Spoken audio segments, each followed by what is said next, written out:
Doctor ভাইরা আমাদের কথা দিয়েছেন ততক্ষণ পর্যন্ত তাদের মাঠের যে কর্মসূচি রাজপথের 25,000 টাকা বেতন দিয়ে আমাদেরকে আসলে আমাদের পক্ষে সম্ভব না। মানে এই আন্দোলন আজকে একদিনের ফসল না, আমরা 3-4 মাস ধরে। তো একটা ডাক্তার যদি তার মাথায় থাকে যে তার সংসার কিভাবে চলবে, তার বইপত্রের খরচ কিভাবে হবে, তার বাচ্চার দুধের খরচ কিভাবে হবে, এগুলো যদি তার চিন্তা থাকে, সে পড়াশোনা। সবাইকে ডিএসকে টিভিতে স্বাগতম।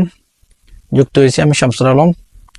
সবাই সাথে থাকবেন, আজকের পুরো ভিডিওটা দেখবেন। অনেক জরুরি একটা ভিডিও, যে বাংলাদেশে কি চালু হয়েছে, শুধু দাবি আর দাবি। মোবাইলটা আমরা যদি ওপেন করি, ওপেন করার সাথে সাথেই আজকে অমুক আন্দোলন তমুক আন্দোলন, দাবি, আমার দাবি, তোমার দাবি, অমুক দাবি তমুক দাবি, শুধু দাবি আর দাবি। আরে ভাই, এটা সোনার বাংলাদেশ নাকি এটা দাবির বাংলাদেশ? মনে হচ্ছে এটা হয়ে গেছে এখন সোনার বাংলাদেশ থেকে দাবির বাংলাদেশ হয়ে গিয়েছে। সবকিছুতেই সবাই দাবি নিয়ে আন্দোলনে মাঠে নেমে যায়, রাস্তা ব্লক হয়ে যায়। প্রবলেম, সমস্যাটা কার হয়? যারা দাবি দিয়ে তাদের হয় না, যারা অফিসে বসে আছে সরকার চালায় তাদের হয় না। সমস্যাটা হয়ে যায় আমজনতার, দিনমজুরদের সমস্যা। দাবি কারা পূরণ করবে? যে ডাক্তারদেরও একটা, তারা প্রায় 4-5 ঘন্টার মতন মহাসড়ক ব্লক করে বসেছিল ঢাকা শাহবাগে মোড়ে। ভাতা দ্বিগুণ করার দাবিতে হঠাৎ করে শাহবাগ মোড়ে গিয়ে অবস্থান নেন বিভিন্ন হাসপাতালের পোস্ট গ্রাজুয়েট প্রাইভেট ট্রেনি চিকিৎসকরা। সড়ক ছেড়ে দিতে প্রথমে পুলিশ প্রশাসন অনুরোধ করে কেউ শুনেনি তাদের কথা।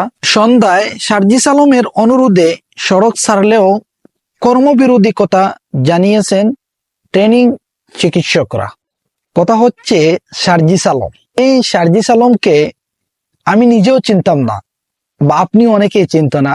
সেই সার্জিস আলমের কথায় বাংলাদেশি চলছে। এটাকে সার্জিস আলমেরই মানে বাংলাদেশ, মানে যেখানে প্রশাসনের কথা করা যে চিকিৎসকরা শুনতেছে না, সেখানে সার্জিস আলমের কথায় তারা রাস্তা ছেড়ে দিচ্ছে সার্জিস আলমের কথায়। তাহলে এই যে জায়গাটা, পুলিশ প্রশাসন বা অন্তর্বর্তী সরকার বলেন, যাই বলেন, তাদের কেন এই জায়গাটা তৈরি হচ্ছে না? এই সার্জিস আলম যাকে মানুষজন জানতো না, চিনতো না, তাকে এত মানুষ ভালোবাসে, হোক কেউ দুশ্মন ভাবে তাকে, কেউ ভালোবাসে তাকে, সবাই তারই একই কথায় আজকে রাস্তা ছাড়লেন চিকিৎসকরা। যে প্রথমে পুলিশ প্রশাসন বলেন, যারাই আসছেন সবারই কথায়, কারো কথায় মানে তারা নাক গলেন, তারা কারো কথা শুনেননি বললে হয়।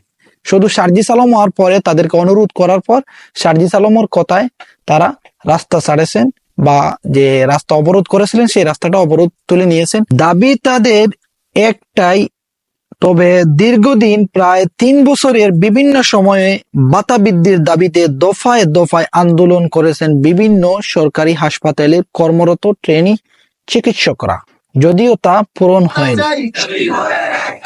সকালে বিএসএম এর প্রশাসনিক ভবনের নিচে অবস্থান নেন চিকিৎসকরা, ঘোষণা দেন অনির্দিষ্টকালের কর্মবিরোধী আন্দোলন। মৌখিক কথার উপরে বিশ্বাস না করে এখন প্রজ্ঞাপন চাই। তো একটা ডাক্তার যদি তার মাথায় থাকে যে তার সংসার কিভাবে চলবে, তার বইপত্রের খরচ কিভাবে হবে, তার বাচ্চার দুধের খরচ কিভাবে হবে, এগুলো যদি তার চিন্তা থাকে, সে পড়াশোনা করবে কখন? এই বাজারে আমাদের চলা অসম্ভব। এই 25,000 ভাতা নিয়ে এটা অসম্ভব। এটা কোনোভাবেই একজন ট্রেনি এই ভাতা দিয়ে চলতে পারে না। দাবি আদায় না হওয়া পর্যন্ত আন্দোলন চালিয়ে যাওয়ার ঘোষণা দিয়ে 6 সদস্যের প্রতিনিধি যান সচিবালয়ে। বঙ্গবন্ধু মেডিকেল বিশ্ববিদ্যালয়ের ভিতরে অবস্থান করা চিকিৎসকরা দুপুর 1টার পরে বসে পড়ে শাহবাগ মোড়ে। একই ধরনের সার্ভিস কিংবা তার থেকে বেশি সার্ভিস দেওয়ার পরও আমরা যদি সম পরিমাণ তো পাচ্ছি না, আপনার হচ্ছে যে 25,000 টাকা বেতন দিয়ে আমাদেরকে আসলে আমাদের পক্ষে সম্ভব না। মানে এই আন্দোলন আজকে একদিনের ফসল না, আমরা 3-4 মাস ধরে মানে সিস্টেমেটিক ওয়েতে আমরা আন্দোলন পেশ করছিলাম। সচিবালয়ে যাওয়া হয়েছে, মন্ত্রণালয়ে যাওয়া হয়েছে, বিভিন্ন জায়গায় যাওয়া হয়েছে, কিন্তু সব জায়গাতে শুধু আমাদের আশ্বাস দিয়ে পাঠিয়ে দেওয়া হয়েছে। অন্য কোথাও জব করা বা চেম্বার করা তো নিষিদ্ধ, তো 25,000 টাকা দিয়ে তো এখন মানুষের পক্ষে চলা আসলে সম্ভব না। শাহবাগে চিকিৎসকের অবরোধে বন্ধ হয়ে যায় আশেপাশে সব সড়কের যান চলাচল। বিশেষ বিবেচনা কেবলমাত্র যেতে দিয়েছেন অ্যাম্বুলেন্সকে।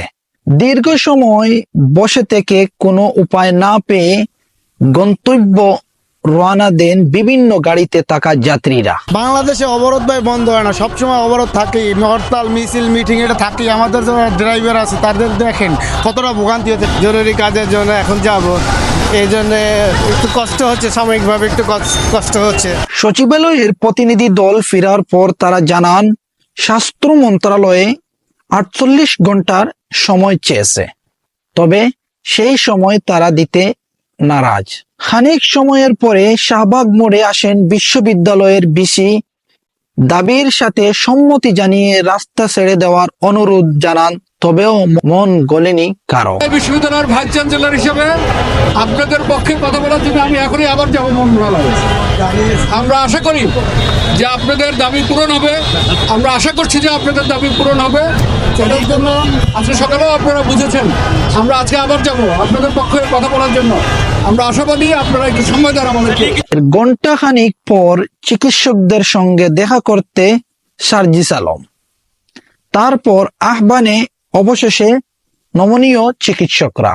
আমরা বৃহস্পতিবার বিকাল 5টার মধ্যে এটার সুষ্ঠু যে একদম লিখিত ঘোষণা সেটির প্রত্যাশায় আছি, এবং আমাদের ডক্টর ভাইরা আমাদের কথা দিয়েছেন ততক্ষণ পর্যন্ত তাদের মাঠের যে কর্মসূচি রাজপথের সেটি থেকে সরকারের প্রতি শ্রদ্ধা দেখিয়ে তারা আপাতত সরে যাবেন।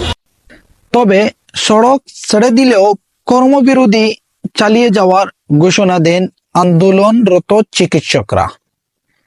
ডিএসকে টিভির সাথে থাকার জন্য সবাইকে ধন্যবাদ।